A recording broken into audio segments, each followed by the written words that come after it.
رحيل محمد صلاح عن ليفربول بنهاية الموسم الحالي.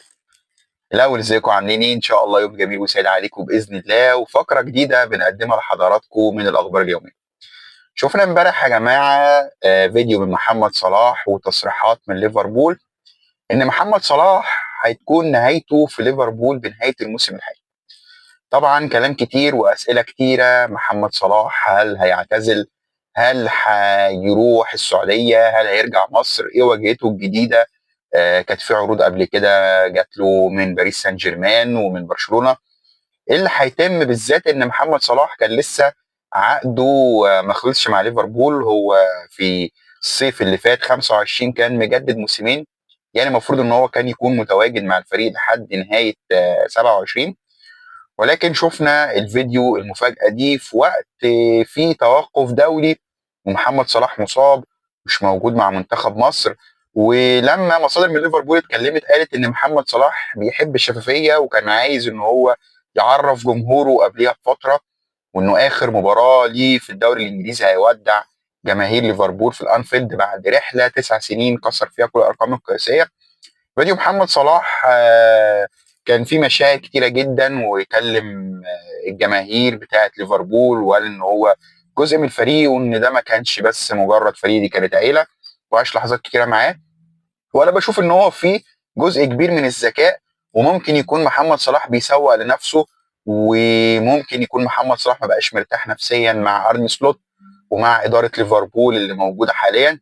فان شاء الله كل التوفيق للملك المصري اللي هو بلا شك طبعا فخر العرب وفخر مصر ومحدش يقدر ان هو يتكلم عن انجازات محمد صلاح اللي مفيش حد قدر ان هو يعملها او يوصل لها. والفرق طبعا كان في الاستمراريه والعقليه، مش مجرد بس مهاره وكلام من ده. طيب، اخبار في النادي الاهلي. طبعا النادي الاهلي يعني عايز اقول لك ان هو تقريبا في زلزال من بعد طبعا خساره. اول حاجه طبعا الكاس والرابطه ودوري ابطال افريقيا، وتقريبا الدوري ما اعتقدش ان هو في امل كمان، لان انت مركز ثالث ونتائجك مش افضل حاجه، ومعاك اتنين منافسين قوي جدا زي بيراميدز والزمالك وهم اقرب للبطوله. طبعا الاخبار بتتكلم ان اقاله ياستورب وكلام كتير جدا، ولكن مش هنقول الشرط الجزائي، ولكن عقد ياستورب اللي بيتكلم ان هو لو مشي في اول موسم ياخد كل راتبه، ده مخلي في ازمه في النادي الاهلي. وطبعا مش هقول لك ان الدنيا جميله، لا، في طبعا اختلافات في وجهات النظر بين مجلس الاداره وكابتن محمود الخطيب وطبعا ياسين منصور، وكل حاجه انت سمعتها حقيقيه. مش هقول لك ان دي اخبار متفبركه، واقتراحات كتيره، وحد مصري يجي فتره مؤقته، لا حد دايم، لا حد اجنبي، لا حد يتدخل. لكن الوضع عايز اقول لك ان هو صعب، والاهلي قرر رسميا امبارح ان يستر مكمل لحد اخر الموسم. توقعاتي الشخصيه وممكن يعني تتغير، الاهلي ممكن مركز ثالث يفنش الدوري او رابع كمان، ويلعب كونفدراليه السنه الجايه، ويبقى هو ضيع السنه اللي فاتت منه دوري ابطال افريقيا. فدي اول سنه من الاربع سنين اللي هيروح بيها كاس عالم راحت. تاني سنه السنه دي راحت، السنه الجايه يلعب كونفدراليه اصلا مش هيلعب دوري ابطال فراحت. هيبقى فاضل له سنه واحده بس ان هو يقدر يلعب بطوله افريقيا وياخدها عشان يقدر يلعب كاس العالم وانتر كونتيننتال. غير كده الاهلي مش موجود في كاس العالم الجاي. طيب، بنسبه كبيره جدا اشرف بن شرقي هيمشي الموسم ده، امام عاشور هيمشي الموسم ده. اشرف بن شرقي ولاده عايزه، وهو شايل كلمه لاعب بالنادي الاهلي من الاكونت بتاعه على الفيسبوك. وامام عاشور كلام من السعوديه ان هو خلاص بيخلص.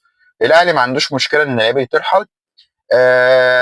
الاهلي بدات الدنيا تتازم معاه من 2024 برحيل طبعا كل من محمد عبد المنعم واسامه ابو علي، مارسيل كولر.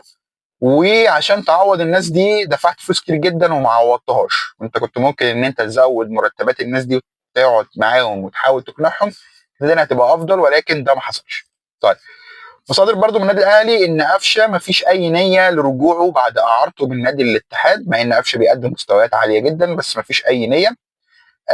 نختم النهارده يا جماعه باخبار عن منتخب مصر. طبعا كلنا عارفين ان هيثم حسن اللاعب المصري التونسي اللي بيلعب في اسبانيا خلاص انضم لمنتخب مصر، وان شاء الله يقدم مستويات كويسه. منتخب مصر عنده مباراتين وديتين في توقف مارس، عنده مباراه مع السعوديه في السعوديه، وعنده مباراه مع اسبانيا في اسبانيا. بيخلص التوقف ده، وفي التوقف اللي جاي اللي هو هيبقى قبل كاس العالم ان شاء الله ممكن يكون في مباراه مع البرازيل لسه ما اتاكدش. بكده يا جماعة نكون وصلنا للنهارده، وإن شاء الله يوم جميل وسعيد عليكم بإذن الله.